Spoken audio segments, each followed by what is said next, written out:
So have you ever noticed that autistic people sometimes forget how to breathe properly?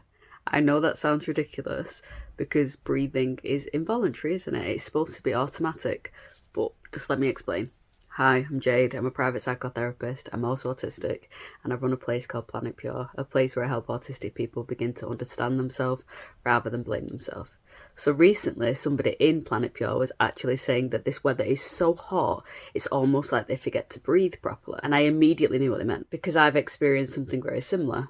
For me, it usually happened when I'm like exercising. I'll either finish a run with a pounding headache or I will go swimming. And somebody told me once, like, why are you not breathing while you're swimming? And it's because I was holding my breath without realizing it, or I was breathing too shallowly on my run.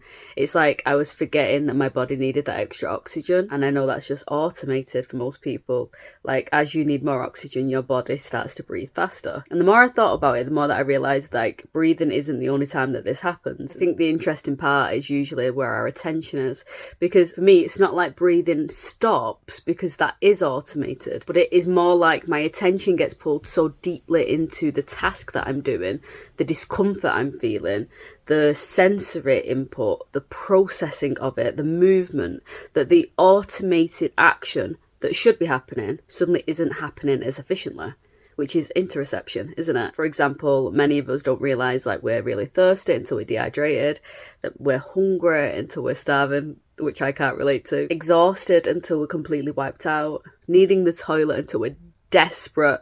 The body's sending the information, but our attention is somewhere else. So when somebody told me they forgot how to breathe in the heat, I didn't think that sounded strange, because I was like, yeah, I know exactly what you mean.